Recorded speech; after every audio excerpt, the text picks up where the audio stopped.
Hey, welcome to another episode of Talking Techish with me, Dr. DeMario. And surprise, surprise, I don't have a guest today because I want to talk to you. I want to talk to my subscribers, people who watch my videos, people who are interested in AI and emerging technologies. I really want to talk to you. And if you have watched any of my past episodes, you know I often say I'm on both sides of the fence. I'm on the wow, look at what AI can do, and the whoa. But I just been talking about AI, LLMs, chatbots, automations, things of this nature. But the one thing I haven't really been paying that much attention to is humanoids.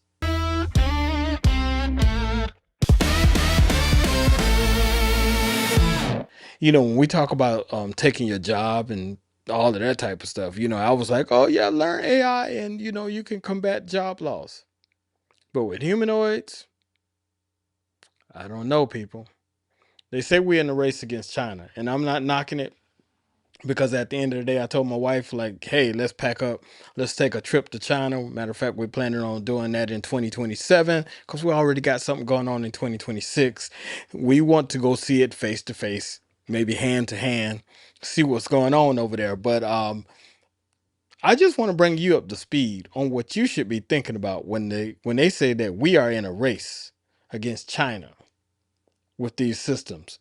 I just want to ask you, after you watch this video, I want you to leave in the comments, who's winning? Let's jump in it, man. Let's jump in it. After dominating the electric vehicle market, China's supply chains have now turned their attention to something new, the humanoid robot. Now, while these robots are still partially controlled by humans, the hope is that they'll soon be completely autonomous and do the jobs we don't want to do. The sprint towards humanoid workers is shaping up to be the latest competition between the US and China, and the Chinese market is advancing at a rapid pace. You heard that right. The Chinese market is advancing at a rapid pace. A few weeks ago, a humanoid won the Beijing half marathon in a staggering 50 minutes and 26 seconds. The fastest human was more than 10 minutes behind. So is China winning the race? Well, our Britt Clennett went behind the scenes at the world's largest humanoid maker, Unitree, in Hangzhou, China, to find out. In the future, walking your dog might look like this. It's just me and my mate, my robot mate and my robot dog, walking along the river in Hangzhou. But actually, the age of the robots may already be upon us. Ah, poor. And he doesn't even need a reward. And it's my buddy here that's now at the centre of a US-China competition. This is a humanoid robot, still partially controlled by a human, but the aim is for this robot to be autonomous. Can you imagine you out here on the little stroll, woo, doo, doo, doo, doo, and you hear clunk, clunk, clunk, clunk, and you look behind you and this thing is running up on you? What would you do, right? What would you And do the jobs we humans don't want to. The race is on now for who gets there first. On the home front, Boston Dynamics made a splash at CES earlier this year, unveiling its latest Atlas robot for industrial manufacturing. Its walk is pretty natural and pretty smooth. Elon Musk and Tesla's long-delayed Optimus model hope to show a gentler, domesticated robot. In China, the humanoid robots are a bit feistier.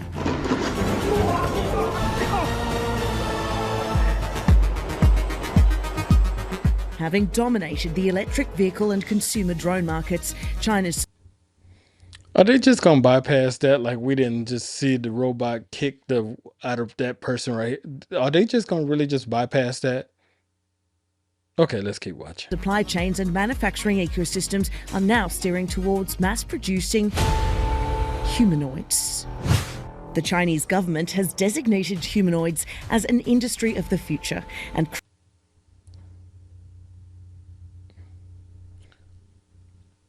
Didn't we see that scene in iRobot? I thought that was a part of the movie, but I got to go back a little bit. I want to hear something. I want to make sure we caught that. humanoids. The Chinese government has designated humanoids as an industry of the future and crucial pillar in the country's current 5-year economic plan. Last summer, they held the first It's coming, y'all.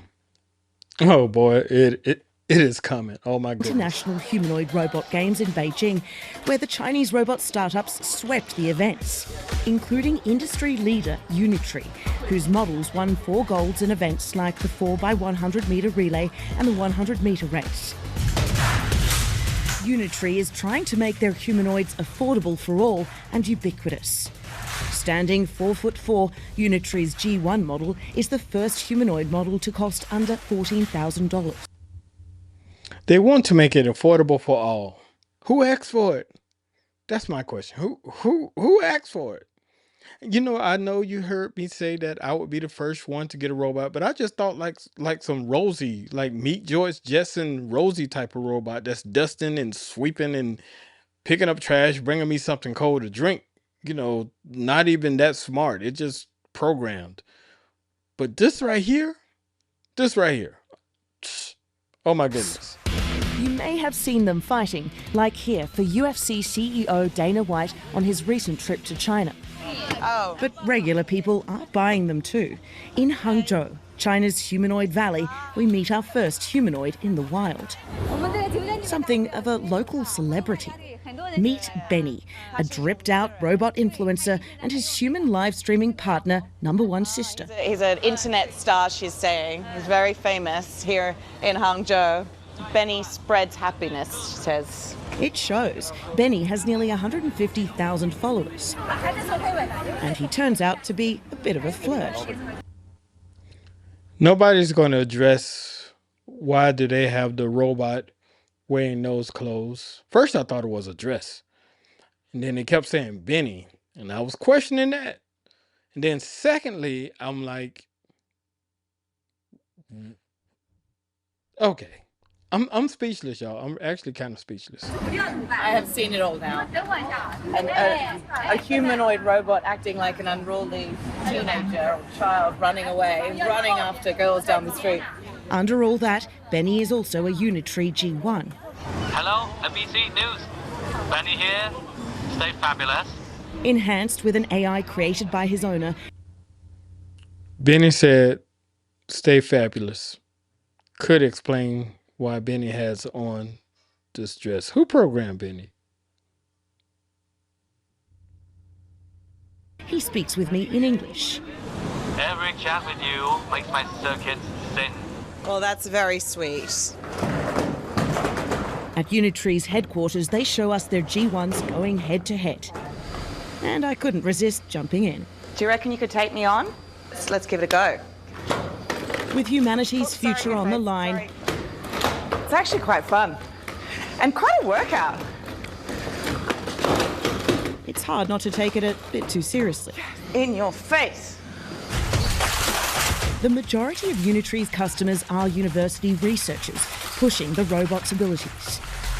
Teaching G1s how to backflip and recover from even more abuse than I clearly was able to deliver. And it's working.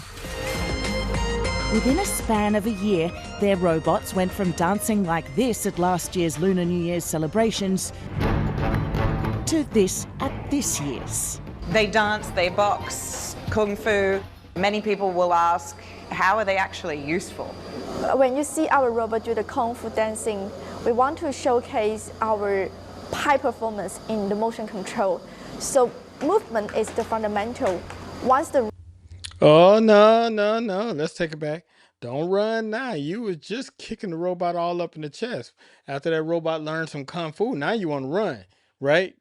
See, don't be selling us two different stories here. Oh, this is quite fun, exercise. And then when that thing start doing backflips and doing hayas in the air, then you want to run. Oh, let's take it back. Y'all check her out now. we want to showcase our high performance in the motion control. So movement is the fundamental. Once the robot can keep the balance under the very extreme circumstance, then the next step is get into our daily life to assist the human. So is the idea to have one of these or one of those in everyone's household, that it's going to be like having a smartphone or having a drone? We assume in the future How's that like having a smartphone? Make it make sense, please. the robot could get into our daily life but maybe we assume 5 to 10 years, not currently. The humanoids industry is still nascent, but Morgan Stanley expects it to hit $5 trillion by 2050, with nearly 1 billion of these robots working around the world. So basically, the robots can, on one hand, fill in or replace, the low-end manufacturing jobs. And Did y'all hear it? First, I thought she said fill, but she was saying fill, like fill in the job roles for low-end manufacturing jobs. Like we needed someone to replace the everyday common worker on a lower scale with robots. That's what they said. That's what they're saying, rather. And then on the other hand, also taking care of the elderly. Don't hit me with the compassion on it now. Don't hit me with the compassion. Taking care of the elderly. Like, really, you're gonna have a robot watching grandma? No, I don't think that's happening. Grandma's not buying that. She already don't want to go into a nursing home, but you're gonna let a robot that can cut backflips and do hayas in the air take care of grandma? It ain't happening. Great pitch though.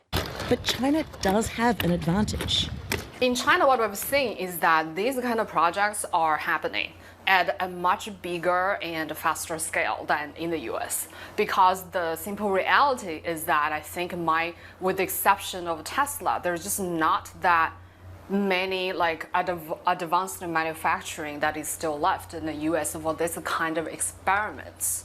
Does that mean that the US cannot win this humanoid robot race? The US still commands the lead when it comes to really cutting edge research. What the US does not have at the moment, and for several years to come at least, is the places to apply that research. And the industry is developing at a dizzying speed, which leads to the question, when this is all combined with AI, should we be worried?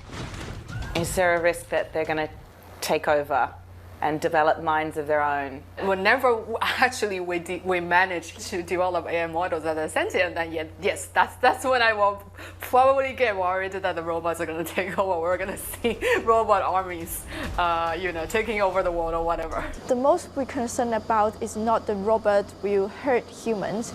We're most concerned about is the bad guys is take advantage of the robot. So we need to build up the regulation. Back in Hangzhou, What did she mean by that? Because let me tell you what I heard. We're not necessarily concerned about the robots hurting the humans. We're worried about the bad guys. You mean the bad guys destroying the robots, or the bad guys getting control of the robots and then making it hurt humans?